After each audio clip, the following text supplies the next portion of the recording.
Have you ever seen a mother dog freeze in the snow just to shield her babies? In the middle of a brutal blizzard, an old man opened his cabin door, and what he found will break your heart. A German shepherd, shivering and scarred, using the last of her strength to protect her newborns. But what happens next will restore your faith in kindness, second chances, and maybe even God Himself. Don't blink. This story will stay with you forever. If this story touches your heart, please share it with someone who needs to believe again. Leave a comment if you've ever felt a silent prayer answered in an unexpected way.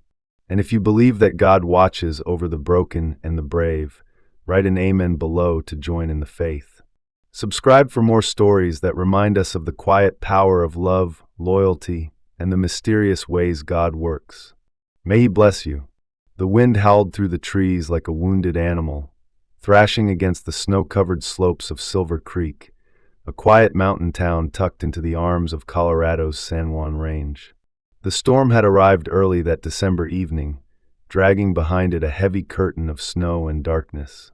By nightfall, the town had vanished beneath a blanket of white, and the road to the higher cabins, especially those like Caleb Miller's, had been declared impassable. But Caleb didn't mind.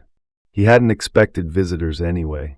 Caleb Miller, 72, was a retired Army field surgeon whose hands had once stitched torn flesh in battlefield tents from Kandahar to Kosovo. Now, they mostly clutched coffee mugs and tended to firewood. He was a tall man, broad-shouldered, his back slightly stooped from years spent hauling gear and people through crisis. His face, weathered and deeply lined, told its own stories. Chief among them was loss.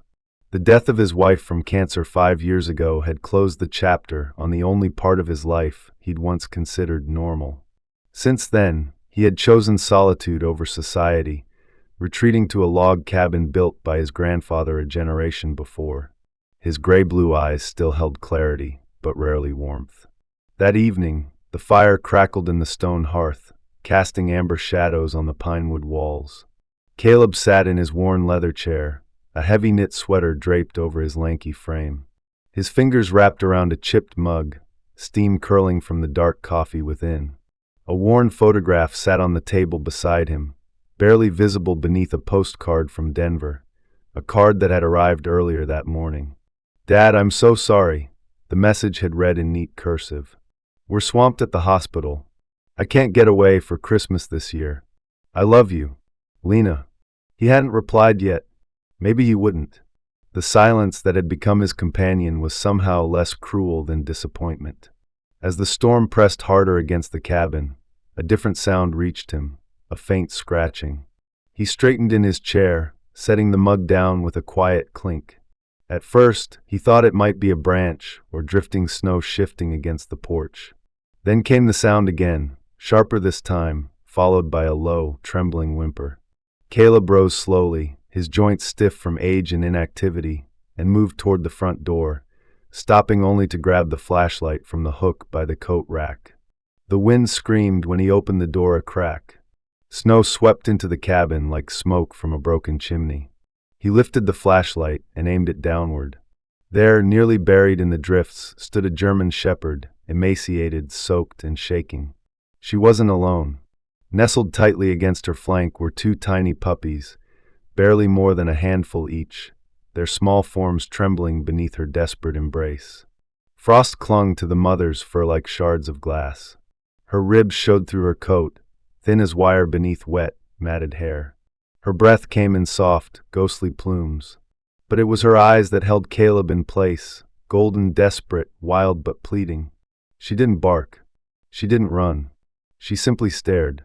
Caleb hesitated, his hand hovering above the doorknob. He knew the dangers, wild animals, disease, responsibility. But he also knew what it meant to be lost in the cold, to have no one left to pull you from the storm. He opened the door wider. "Come on, girl," he said, his voice rasped from disuse. "You'll freeze to death out there." The dog didn't move at first. Her ears twitched, her body tensed, ready to bolt. But then she looked down at her pups, nudged one gently with her nose, and took a tentative step forward. Her paws sank into the soft rug just inside the door. The smaller pup stumbled in the snow. The mother, moving with slow, pained grace, picked it up by the scruff and carried it in. The other followed, stumbling over the threshold. Caleb shut the door behind them, sealing out the fury of the storm. Inside, the warmth was almost too much. The dog trembled violently, not from fear but from the shock of thawing. Caleb grabbed an old woolen blanket from the back of the couch and draped it gently over her and the pups. She flinched but didn't growl. Her eyes remained on him, watchful but no longer afraid. "You're a mess," he muttered, lowering himself to a crouch. "What the hell happened to you?" She didn't answer, of course, but there was something in her silence that spoke louder than any howl. He studied her more closely now, likely 5 or 6 years old, though the trauma aged her. Scars traced the back of her hind legs and down one flank. Her ears were tattered at the edges. She had clearly known hunger and hard hands. The puppies were no older than a week. Their eyes had not yet opened, and their tiny bellies rose and fell in ragged rhythms. One was pale cream, the other a darker sable. Their mother curled protectively around them, as if shielding them from a world she no longer trusted. Caleb stood and moved to the kitchen, filling a shallow bowl with warm water. When he placed it near her, she hesitated before finally lapping from it slowly, almost reverently. Her body remained between him and the pups, a silent warning etched into every bone. "I'm not going to hurt you," he said, stepping back. "You're safe here." As the minutes passed, the fire grew warmer and the shadows longer. Caleb sat in his chair again, watching her settle, her head lowering near the flames. The pups pressed close to her belly, suckling quietly. For the first time in years, the cabin no longer felt empty. Outside, the blizzard raged on. But inside, beneath blankets and firelight, something fragile had taken root, something neither Caleb nor the wounded creature had felt in a long time. Hope. The blizzard had not yet relented. Snow continued to press itself in waves against the windows of Caleb Miller's cabin, as if nature itself refused to release the world from its grip. Outside, visibility was nearly zero. But inside, the storm had been softened by the flickering glow of firelight and the quiet, tentative presence of a family that had arrived uninvited, yet had stirred something long dormant in Caleb's soul. Roxy, as he had decided to call her, lay curled near the hearth, her lean frame protectively wrapped around her 2 tiny puppies. They were barely more than living shadows tucked into her ribs, fragile creatures whose existence seemed impossibly delicate against the ruthless wildness they'd somehow survived. Caleb hadn't yet fed them anything substantial, uncertain what might harm such young bodies. He sat on the floor near the fire, cross-legged like a soldier on night watch, a faded army blanket draped over his lap, staring at the trio with a kind of solemn awe. He stood slowly, joints stiff and protesting, and crossed to the modest kitchen. Cabinets lined with years of survivalist supplies yielded a can of low-sodium chicken soup. He warmed it gently on the stove, thinning it with water. It wasn't much, but it was warm and full of salt and protein, simple comfort disguised as nourishment. Pouring some into a bowl, he placed it near Roxy. She didn't move. Her amber eyes, still too wide and guarded, flicked toward him. She hadn't growled, hadn't barked, but the air between them remained a thread drawn taut. "It's soup, not poison," he muttered. "Hell, it's better than what I had for lunch." He stepped back, slowly, crouching again with one hand loosely resting on his knee. After a few moments of stillness, Roxy rose, a little unsteady, and padded over to the bowl. Her muscles moved under taut skin, each step a quiet echo of past injuries. She sniffed the soup cautiously, then began to lap at it with small, slow movements. Behind her, the puppies stirred but did not wake. Caleb watched in silence. The phone hung on the wall beside the kitchen. He rose, reached for it, and dialed a number he hadn't called in over a year. It rang 4 times before a tired, scratchy voice answered. "Silver Creek Veterinary. Evelyn speaking." "Evelyn, it's Caleb Miller." There was a pause. "Well, I'll be. The hermit calls. I figured you were off the grid for good." "I was. I still am. But I've got a situation." "Situation meaning you finally got a dog." "Not exactly. A stray showed up at my cabin during the storm. German Shepherd. 2 pups. All three are in rough shape. On the other end, a breath. Then calm, focused concern. How old are the pups? Newborns. Eyes closed. Can't be more than a week. Mother's condition? Emaciated. Scars. But alert. She hasn't barked once. Let me bring them inside without protest. She's letting me feed her. Dr. Evelyn Brooks was in her mid-50s, tall, wiry, with shoulders that carried a lifetime of practical labor. Her silver hair was always tied back in a functional ponytail. After losing her husband in a logging accident 15 years prior, she had buried herself in work. Known in town for being blunt and unsentimental, she had little patience for small talk and immense tolerance for pain, both hers and that of the animals she cared for. She respected people who didn't waste words. It was probably why she and Caleb had always shared a quiet understanding. You did right calling me. Keep the mother warm and hydrated. Give her fluids every few hours. Keep food simple, warm, and light. Do not touch the pups too much unless necessary. I wasn't planning to. You think you can bring them in tomorrow if the road's clear? If I can get the truck to start, I'll be here. Caleb hung up, glanced over to Roxy.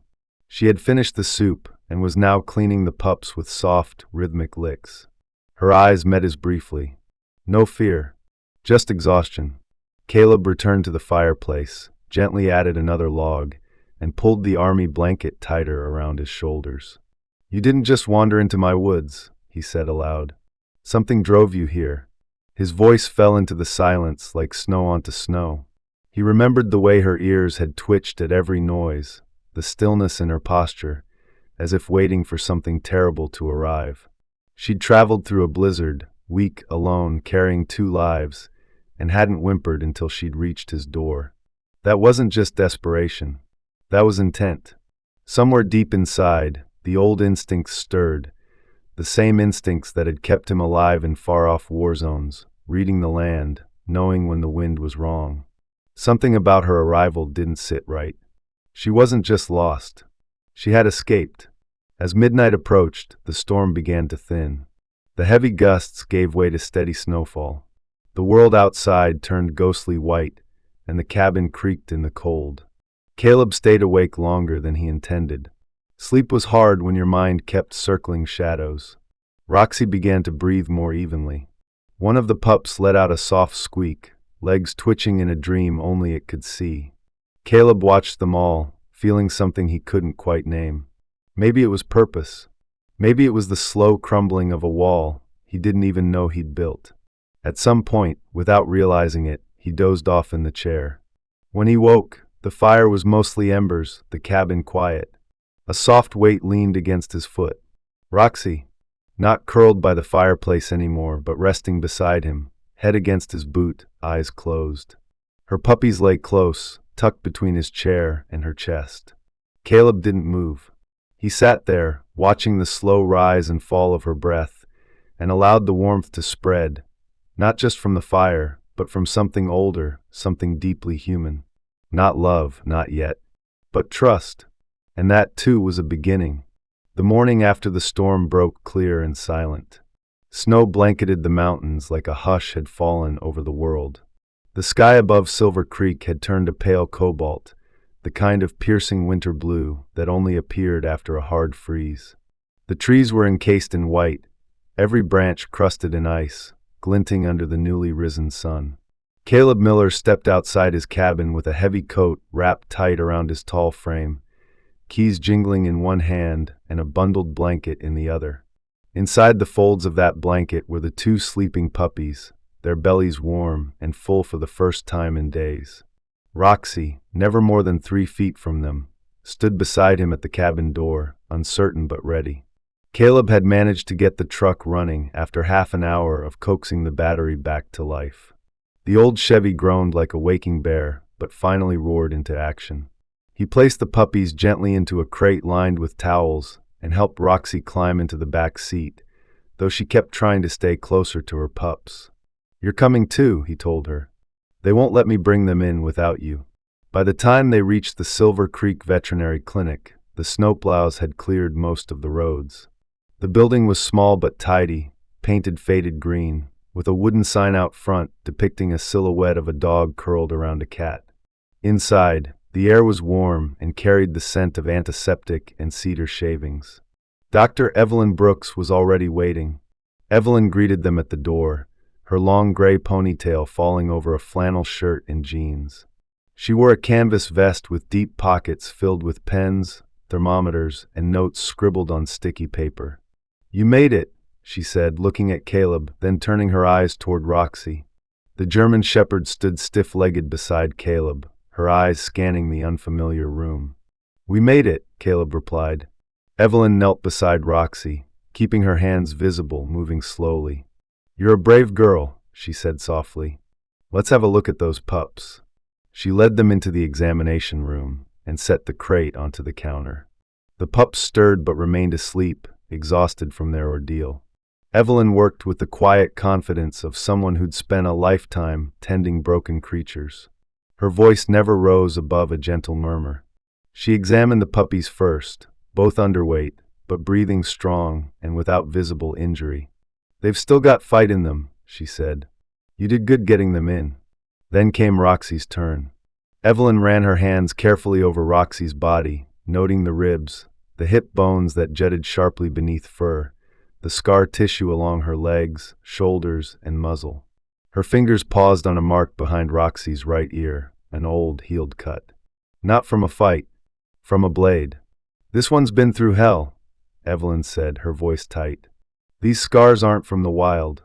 Someone used her, bred her hard, then tossed her." Caleb's expression darkened. "Puppy mid."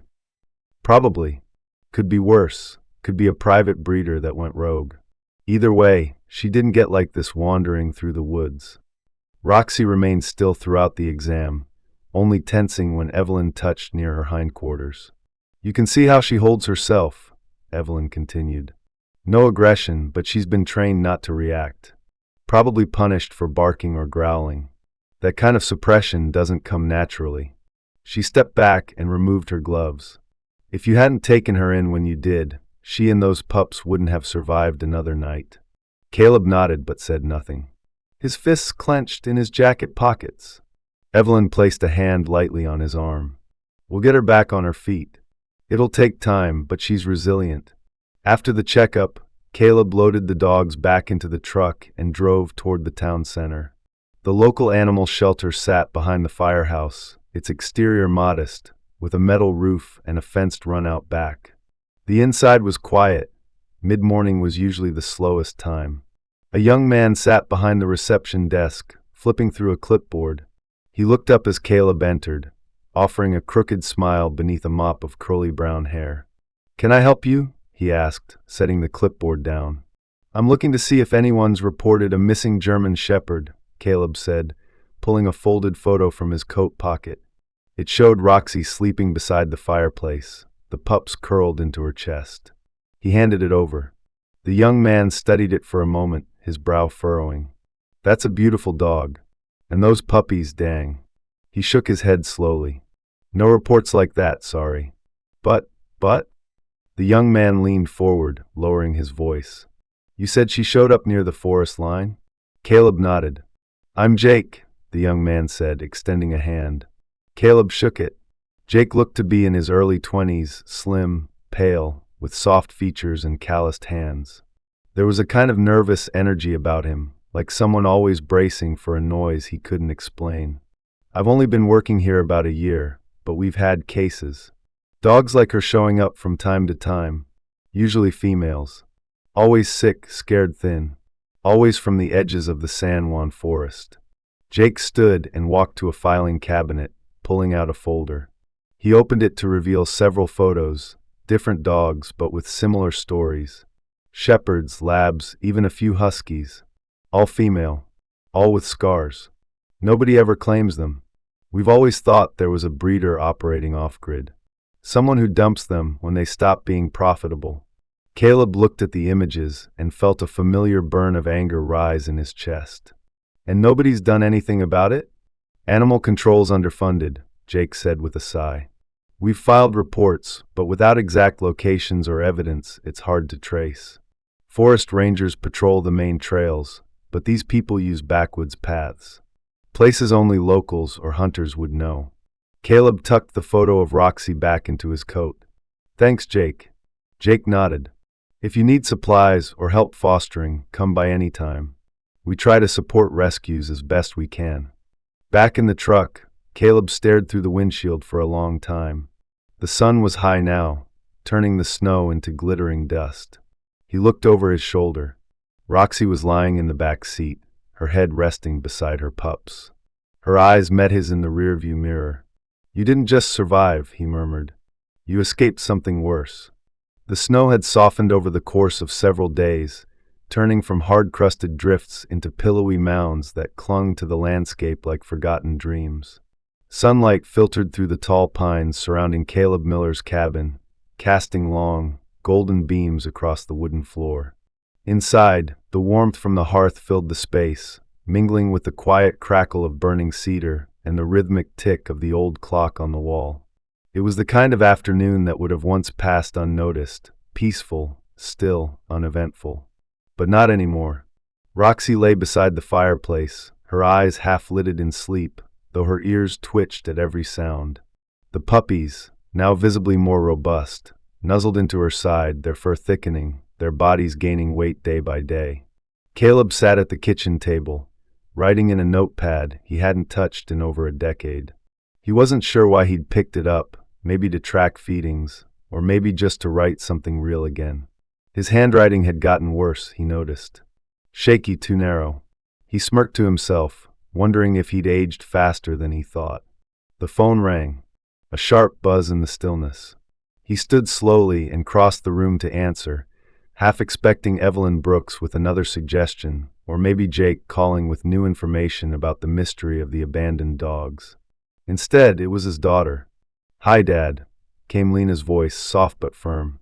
Lena Miller was in her 30s, a registered nurse at a major hospital in Denver.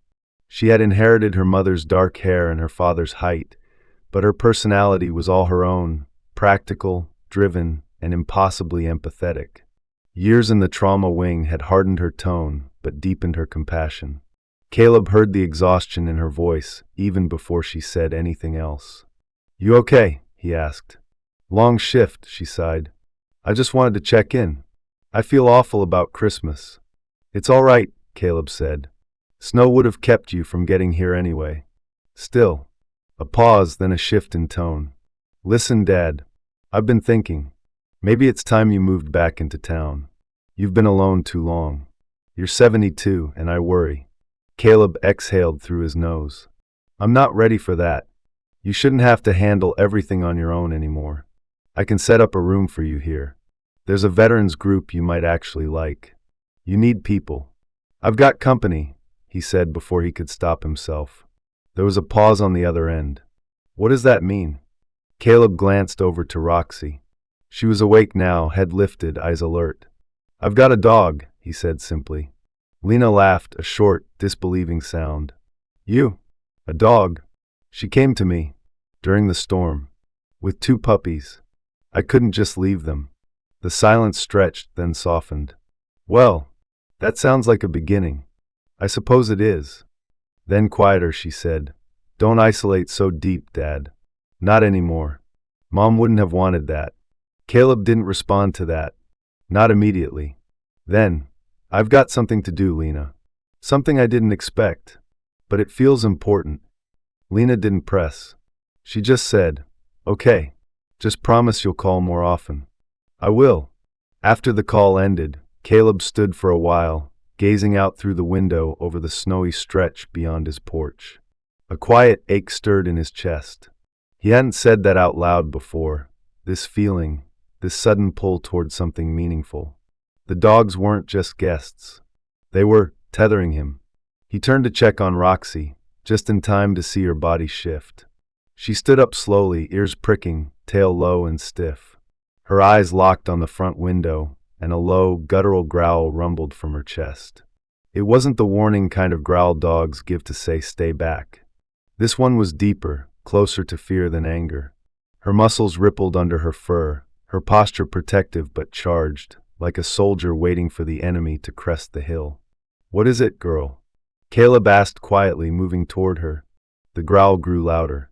She stepped in front of her puppies, her gaze unblinking, trained on something unseen beyond the frosted glass.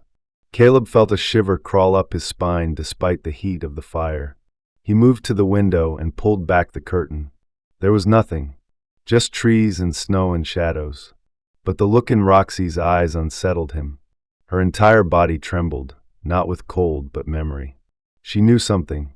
She'd seen something. Or perhaps she remembered something she wished she hadn't. Caleb knelt beside her. "It's okay," he said softly. "You're safe now. No one's coming." But even as he said it, doubt flickered in his mind. Roxy didn't growl at nothing. Not this way. This was a dog who knew fear, who knew what danger felt like before it showed itself.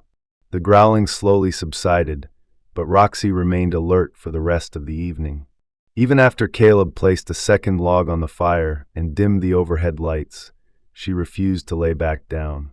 She stood guard beside her pups, her ears twitching at every creak of the old cabin. Caleb stayed up late that night, reading through old notebooks and glancing at the window more than he liked to admit. The memory of her growl haunted him. It was the sound of history, of something unfinished. And now, deep in his chest, the question began to form like frost on a window. What if it wasn't over? The wind returned that night, not howling like it had during the storm, but whispering, slithering through the pines with a voice that made Caleb Miller's skin tighten. It was a brittle kind of quiet, the kind that didn't settle but crouched, watching. The kind of quiet soldiers remembered from the hour before an ambush. He'd lit only one lantern and let the fire drop low. Roxy still hadn't settled since her growl the day before. She paced the cabin restlessly, ears alert, nose twitching toward the door every time the wind changed direction. Caleb watched her movements with a deepening unease. The puppies had dozed off after nursing, curled together in a basket now lined with an old fleece robe. Roxy, though, refused to rest near them. Instead, she remained stationed near the front door like a sentry, her body still as stone but for the quivering in her haunches. Caleb stood by the window, one hand resting on the frame, and looked out toward the tree line. The moon was only a sliver, but snowlight glowed along the landscape, giving the forest an otherworldly gleam. For a moment he saw nothing. Then movement. At first it was just a ripple of shadow against deeper shadow. But then it became unmistakable. A figure, tall, wrapped in heavy winter clothes, standing just beyond the trees, watching. Not moving, not approaching, just standing. Caleb's breath caught. "Roxy," he whispered. She was already moving. She launched toward the door, snarling now, a sound so primal and fierce it shook something in his chest. He rushed to grab her collar just as she leapt at the door, her claws scraping the wood, her teeth bared in wild rage. The puppies woke and cried out. Caleb yanked her back. "Easy. No, girl. Stay with me." His voice was calm but firm, the same tone he'd once used on soldiers and patients on the edge of collapse. She stopped, panting hard, but her gaze never left the window. He moved quickly to the phone and called the number tacked to the wall, Sheriff Maynard. Sheriff Ruth Maynard had been in Silver Creek for over 20 years. In her late 50s, with sharp features and sharper instincts, she was a woman not easily rattled. Tall and broad-shouldered, with ash-blonde hair always tied in a braid under a worn patrol cap, she had the quiet authority of someone who had buried friends and held the line. Her no-nonsense nature was legendary, and her sense of justice ran deeper than most of the mountain lakes she'd grown up fishing. She answered on the second ring. "This is Maynard. Ruth, it's Caleb. I think I've got someone on my land." There was no pause, no disbelief. Just, "Are you safe?" "So far. I'm on my way. Stay inside. Do not engage. I'll be there in 15. Caleb hung up and walked back to the window. The figure was gone. 10 minutes later, headlights swept over the front porch. A patrol truck pulled into the drive, tires crunching over the packed snow. Ruth stepped out, flashlight already in hand. Caleb met her at the door, Roxy still growling low behind him. He pointed toward the tree line. He was right out there. Ruth didn't waste words. She stepped off the porch and began a slow perimeter search, her boots making firm, deliberate impressions. Caleb watched from the doorway, hand resting absently on Roxy's back, feeling the tension still coiled in her. Minutes passed before Ruth returned. Her face was grim. Found tracks. Recent. Booted. Big guy. There was something else too. She held up an old chain leash. It was rusted, frayed at one end, the clasp bent, as if it had been yanked or broken off something resisting it. Roxy stiffened at the sight. Was hanging from a low branch. Not frozen to it. Must have been put there tonight. Caleb's mouth set into a hard line. You think he's coming back? Ruth didn't answer at first. Whoever it was didn't approach. They were watching. That kind of patience, it's calculated. Not random. She turned to Roxy. Your girl's warning you, Caleb. Listen to her. They walked back inside, and Caleb offered her coffee, which she declined. I'll keep a patrol near the road, she said. But we both know it's easy to get through these woods if you know them well. After she left, Caleb sat at the table, heart still pounding. He looked at Roxy. She had returned to her pups now, but her body was rigid, her eyes wide. Something in her recognized the scent or sound of that man. Something in her history had been dragged back into the present. He reached over to the folded towel they had used to dry her days ago. Something clinked faintly. Curious, Caleb dug through the cloth and found a small, tarnished metal tag tangled in her fur near the collarbone area, wedged deep, as if hidden. It took a few minutes to clean the dirt and ice off of it. Stamped into the surface were faint, worn characters. #A47 Breed Corp Ranch. Caleb stared at it, unmoving. The name stirred something. He stood, crossed the room to an old filing cabinet beneath the bookshelf.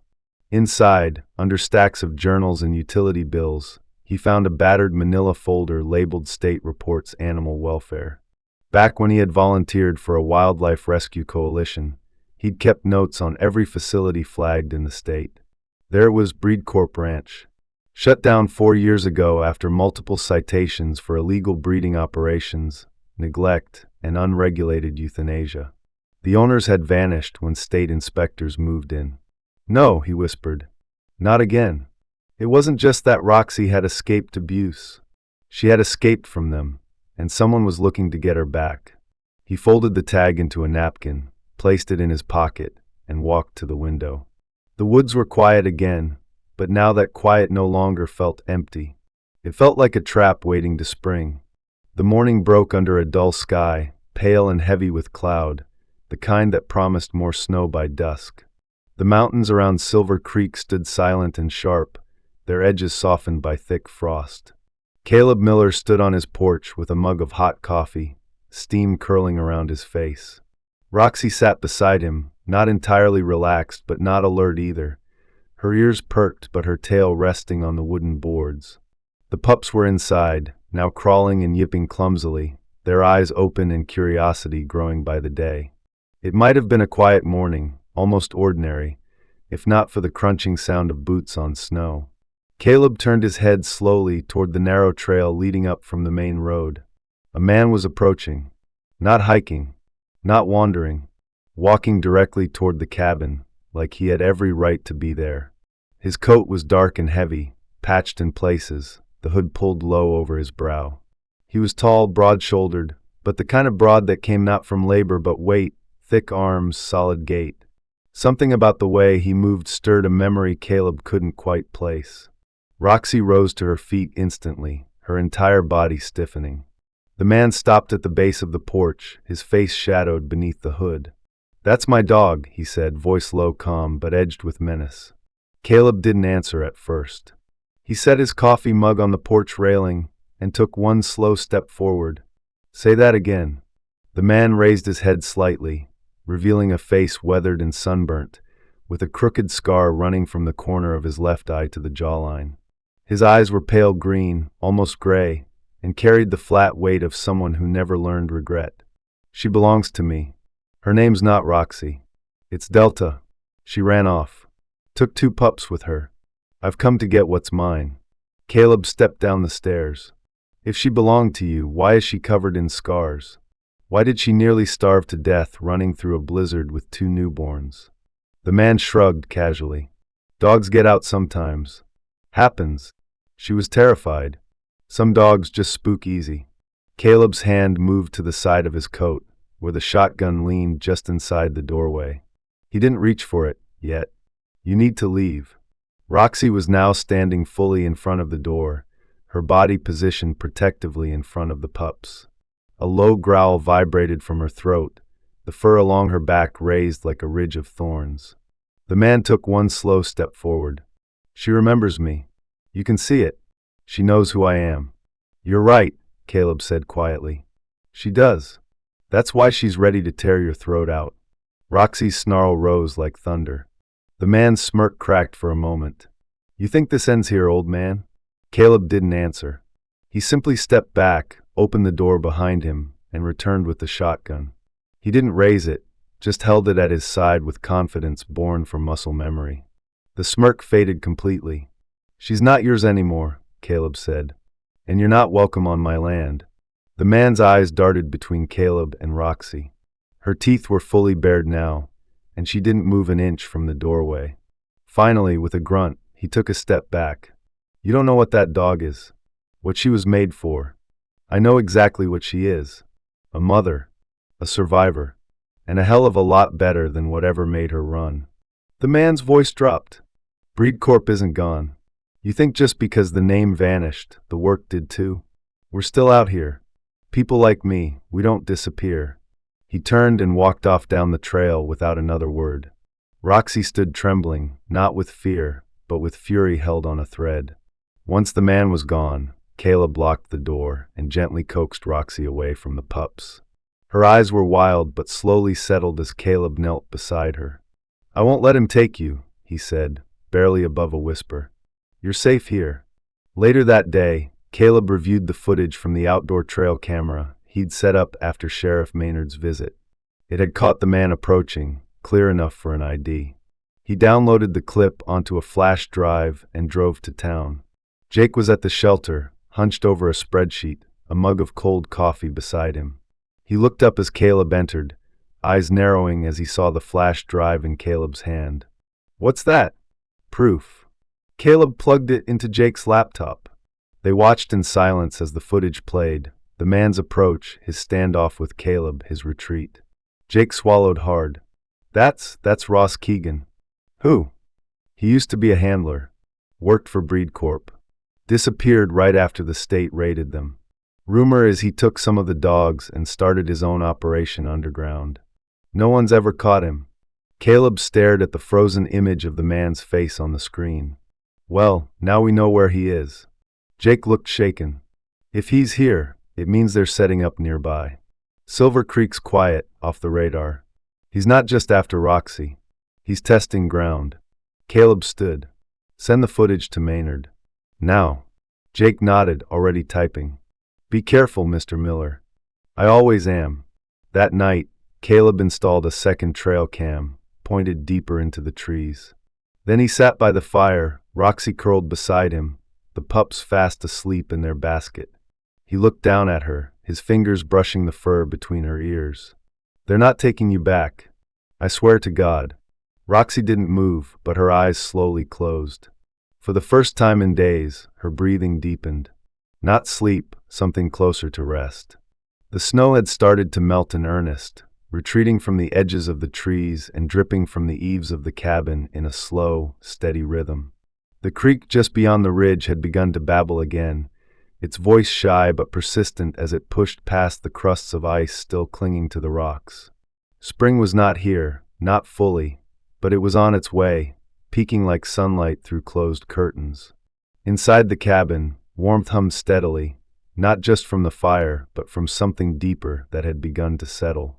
Caleb Miller stood in the center of the living room, a coffee cup in one hand, watching as the two puppies tumbled over each other in a mock battle near the fireplace.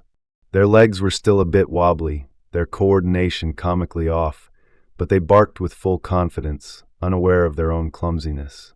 Roxy lay nearby, head raised, ears perked, but her eyes were soft as she watched her offspring play. There was no tension in her posture today, no bristling, no suspicion. Just calm. Caleb crouched beside them, the worn wood creaking under his knees.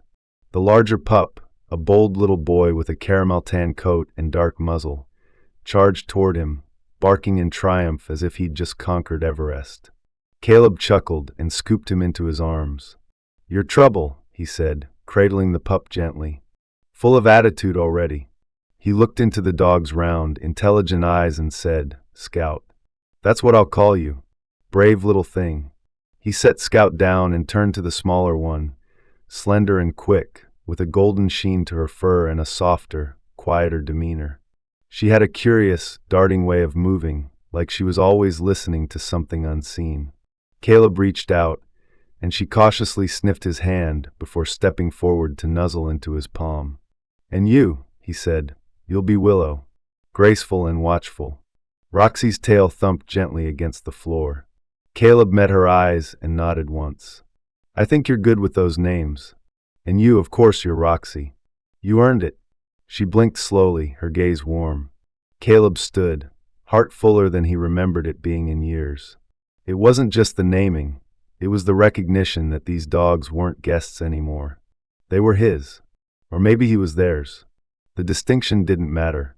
What mattered was that this place, once a haven for silence, now pulsed with purpose.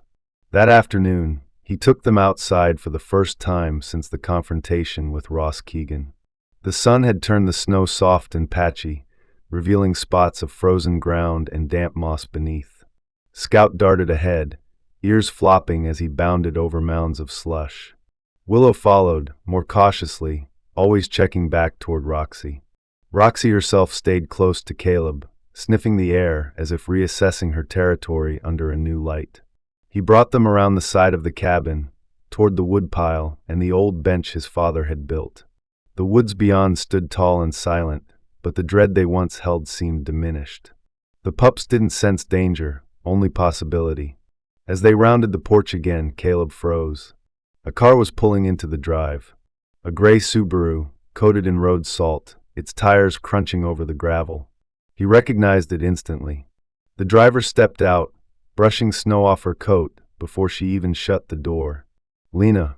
His daughter stood straight and tall, just like her mother had, shoulders squared, eyes sharp behind wire-rimmed glasses. She wore hospital scrubs beneath her winter coat, which meant she hadn't even changed after her shift.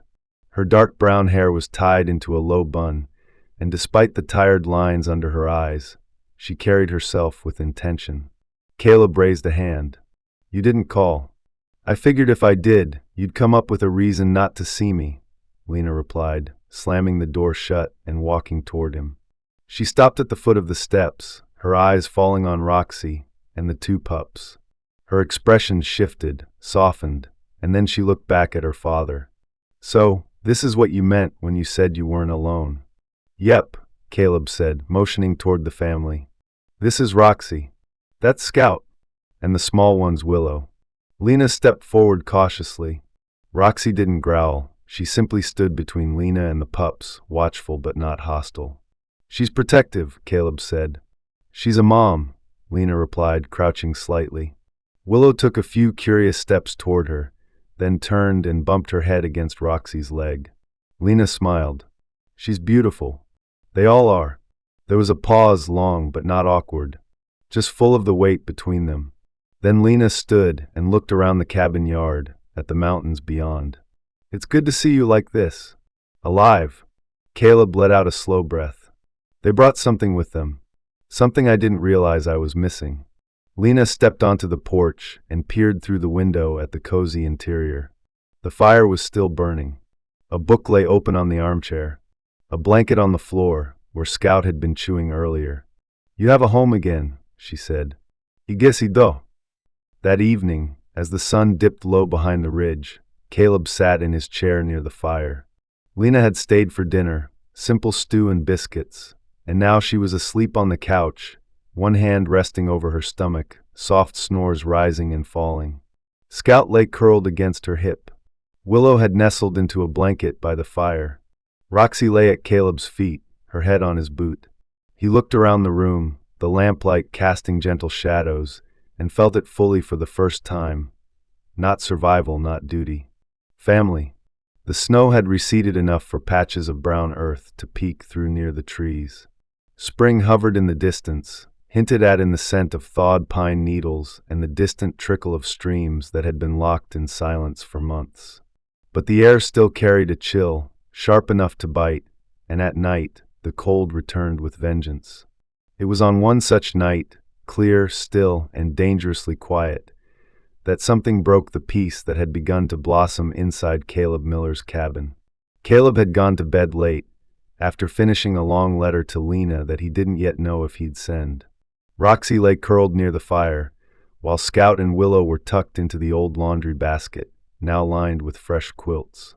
Caleb slept lightly these days, a habit from war he had never truly shaken, and tonight that lightness saved him. It started with a sound, barely audible at first. A creak, a footstep, then another. Caleb's eyes snapped open.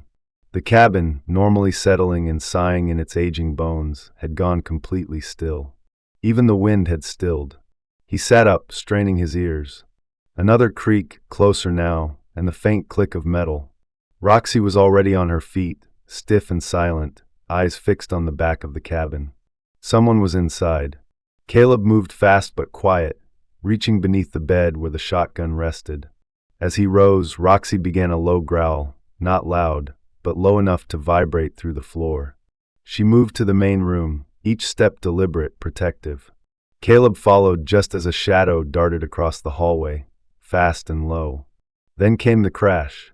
A figure slammed through the side entry door that Caleb had thought he'd locked, but the lock had been forced. The intruder charged toward the puppies, a cloth sack in one hand, and the glint of something sharp in the other. Roxy lunged. She collided with the man at full force, her teeth sinking into his shoulder with a deep, tearing sound. He let out a guttural scream and slammed backward into the wall, trying to shake her off. Caleb raised the shotgun, shouting, "Let go of that sack or I'll drop you where you stand." The man threw the sack aside, swinging wildly at Roxy with the blade. She dodged, her body a blur of muscle and memory. Caleb fired once, not to hit, but to shatter the front window and disorient the attacker. It worked.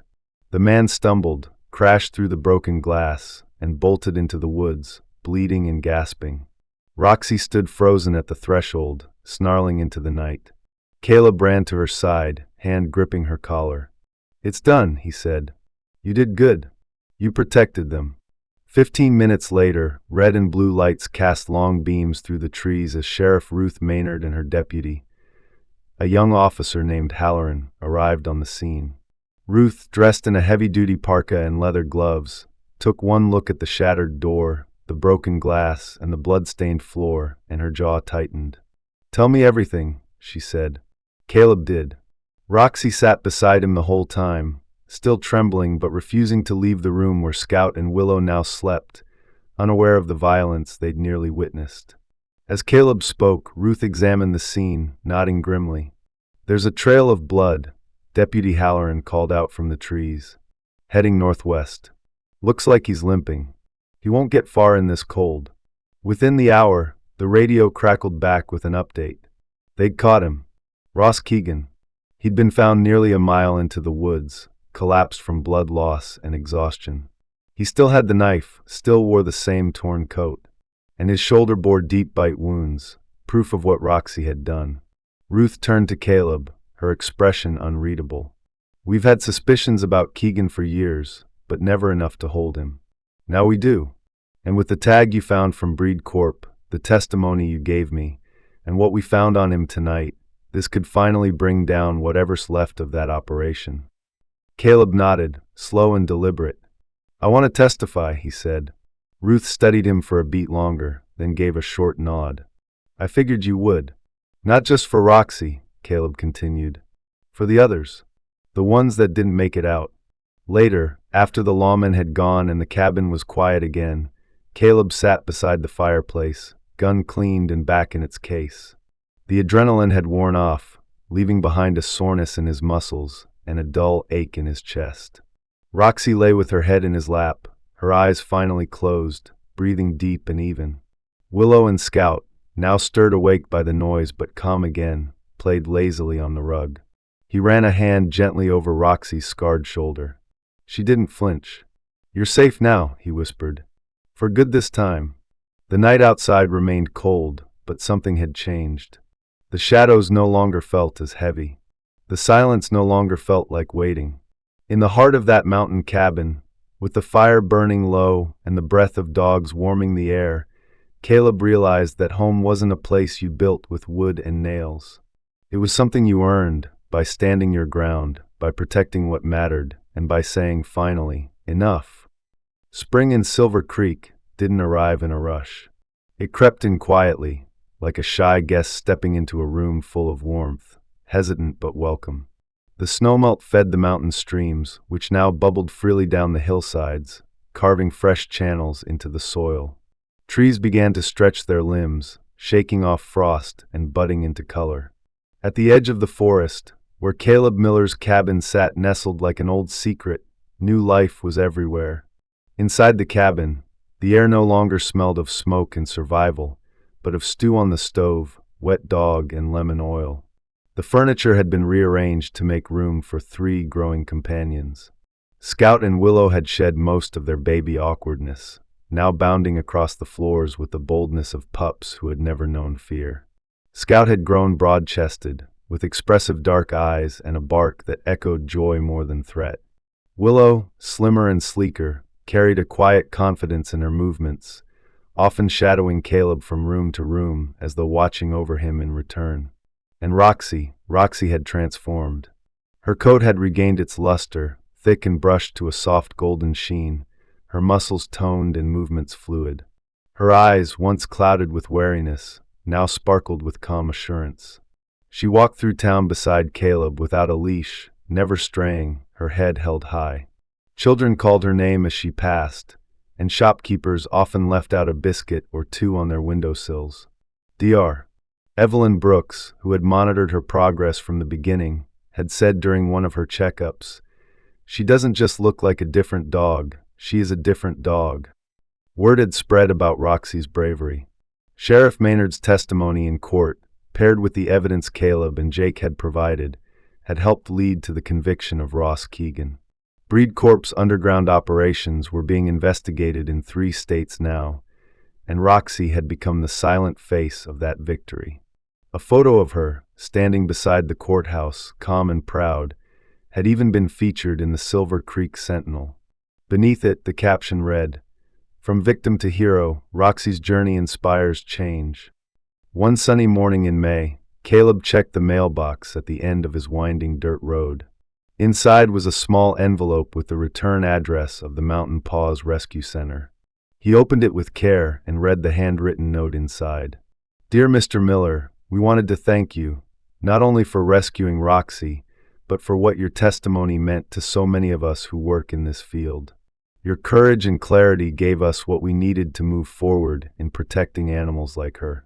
Roxy's story is now part of our education program, and her image is on our new awareness posters.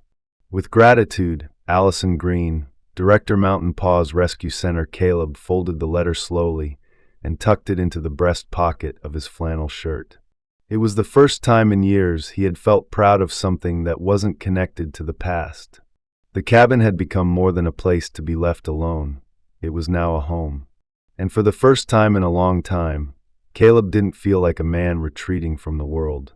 2 weeks later, on a Saturday afternoon, Lena showed up with balloons, grocery bags, and a mission. "You're turning 73, Dad," she announced, setting things down on the porch. "And this time we're celebrating." Caleb stood in the doorway, stunned, watching her pull out streamers, jars of homemade pickles, and a birthday cake in a pink and white box. "You brought a cake?" he asked. "You don't not bring cake to a birthday," she said. "Even if the birthday boy is a grumbling mountain hermit." Lena's laugh still surprised him, so much like her mother's in its cadence and lightness. She had grown into a woman who led with reason, but walked with her heart open. She had invited a few others too. Dr. Evelyn Brooks arrived with a bone-shaped squeaky toy for Scout and a jar of biscuits labeled for hero dogs only. Jake from the shelter came with a camera slung around his neck and his usually disheveled hair combed back. Sheriff Maynard even stopped by, out of uniform, wearing jeans and a flannel coat, carrying a bottle of cider and a rare smile. The afternoon passed in a haze of laughter and shared stories. Scout played fetch with a group of children from a neighboring homestead. Willow curled up beside the woodpile, accepting head pats like a queen receiving tributes. Roxy sat calmly by Caleb's feet, rising only when Jake leaned in to take a group photo. When the cake was brought out, candles flickering in the breeze, Lena insisted Caleb make a wish. He looked around at the people gathered, people he hadn't realized he'd missed, people he hadn't known he needed. Then he looked at Roxy, who gazed up at him with those deep, steady eyes that had once begged for nothing but survival. He cleared his throat. "I know everyone thinks I saved her," he said, "but the truth is she saved me." The group fell silent for a moment, caught in the gravity of that confession. Then Evelyn raised her glass. "To Roxy," she said, "and to second chances." The rest followed. "To Roxy." The sun dipped behind the pines, casting long golden shadows over the cabin and its yard. The fire pit crackled with new logs, laughter echoed off the trees, and for a while time softened. That night, long after the guests had left and the lanterns had gone dark, Caleb sat in his armchair, a sleeping pup on each side and Roxy stretched across the rug in front of him. He stared at the stars through the window, clear and sharp in the mountain sky. He thought of how far they'd all come, and how much farther they could still go together. The mountain was no longer white. The last stubborn pockets of snow had surrendered beneath the growing sun, seeping into the ground and feeding the roots that had waited patiently beneath the frost. Patches of green unfurled like new promises along the trails, and wildflowers began to bloom in quiet defiance between the trees. The air held the scent of damp earth, pine sap, and the faint sweetness of lilac carried from the valley below.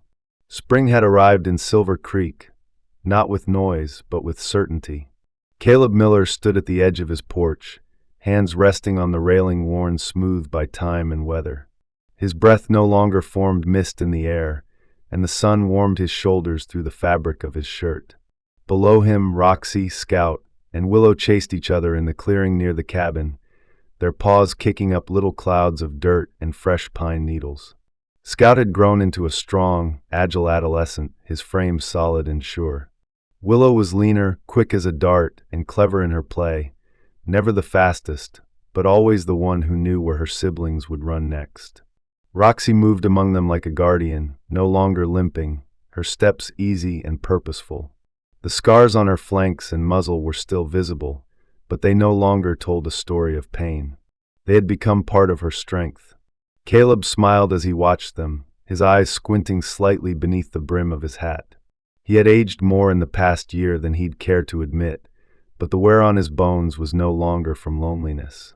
It was from movement, from work, from tending to something greater than himself. Behind him, the cabin had changed too. The interior now held signs of life, blankets folded in corners, chew toys under the table, bowls near the wood stove. A new shelf had been added beside the fireplace, lined with books on animal behavior, rescue rehabilitation, and a photo frame containing the first family portrait Lena had taken on his birthday. It showed him sitting in the middle of the porch steps, Willow in his lap, Scout on his feet, and Roxy leaning against his side like she belonged there. And she did. The afternoon was warm enough for a walk. Caleb called them softly, and Roxy immediately perked up. Scout barked in excitement, and Willow wagged her tail so hard she nearly knocked herself over. Caleb grabbed his coat more out of habit than need and set off down the trail behind the cabin. The trail wrapped around the base of the southern ridge, following a narrow stream that had reawakened with the snowmelt. Birds flitted through the trees, some newly arrived, their songs bright and foreign, filling the woods with music. Caleb moved slowly, letting the dogs run ahead, but always within sight. Roxy checked back often, her protective instinct never entirely quiet, but she no longer needed to stay at his heels. She trusted the space. She trusted the quiet. They reached the overlook after 20 minutes. It was a small outcropping of rock that jutted above the treetops, offering a view of the valley below. The river shimmered in the distance, and Caleb could see smoke curling from chimneys in the town center. Silver Creek, peaceful and unaware of how close it had once come to darkness. He sat down on the stone bench he'd built there long ago, when his knees had still been young. The dog spread out near him. Scout flopped onto his side in the grass. Willow began digging in a patch of soft soil, and Roxy settled beside Caleb, her eyes fixed on the horizon. "You know," he said aloud, voice low and even, "I used to come here when I wanted to disappear." Roxy didn't react. She just listened. "But now," he continued, "I come here to remember what it felt like to lose something, and what it feels like to get it back." He reached into his coat and pulled out a small wooden plaque. It was simple, hand-carved from cedar and sanded smooth. On it, he'd burned the words himself with a pyrography pen Lena had given him at Christmas. "Welcome to Roxy's cabin where second chances live." He ran his fingers over the letters once more, then stood, brushing the dirt from his jeans. With Roxy beside him, he made the slow walk back, Scout and Willow darting ahead like shadows chasing the breeze. Back at the property line, he placed the sign into the ground just beside the old split-rail fence. It fit there as if it had always been waiting. Caleb stepped back, his arms folded, studying it with the critical eye of a man who didn't do things halfway. "I think it says everything that needs to be said," he murmured. Inside the house, the late afternoon light filtered through the windows, casting golden rectangles on the floor. Roxy curled up by the fireplace, her head resting on her front paws.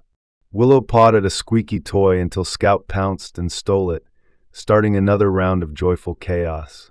Caleb stood in the doorway, watching, then walked out to the porch one last time before nightfall. The wind had picked up slightly, rustling the trees but not stirring the quiet that now lived inside him. He looked toward the sign, then toward the woods. His eyes, once guarded and hollow, held something different now. Not longing, not regret, but presence, hope. It was a hard-won thing, that hope. It hadn't come from grand gestures or sudden miracles. It had come slowly, in steps, in scars, in trust earned day by day. And it had come on four legs, with fur and fire, and a name that once belonged to fear but now belonged to freedom. Roxy. In a world full of chaos and cold, sometimes miracles do not come from thunder or light from heaven. Miracles can take the form of a dog shivering in the cold, sacrificing itself to protect its child. Miracles can be a man's heart that seemed closed, suddenly warmed by the trusting eyes of a creature that does not need words. Roxy was not only saved, she saved Caleb's soul. And that message reminds us that what seems small, like an act of opening a door on a snowy night, can be a miraculous intervention of God. Every time you help someone vulnerable, whether human or animal, you're doing a part of His work. The real miracle begins when we open our hearts. Look around. Maybe your Roxy is waiting on the sidelines of life, in the form of a lonely neighbor, an abandoned animal, or a child in need of shelter. Be an extension of mercy. Be a fire that warms the souls who seem to have gone out. If this story touches your heart, do 3 simple things to spread the miracle. Comment Amen as a prayer for the forgotten souls out there. Share this video with your friends and family, because who knows, someone might need a sign from God too. Subscribe to the channel so you don't miss out on more stories of kindness and faith like this one. May God bless you and your family. Amen.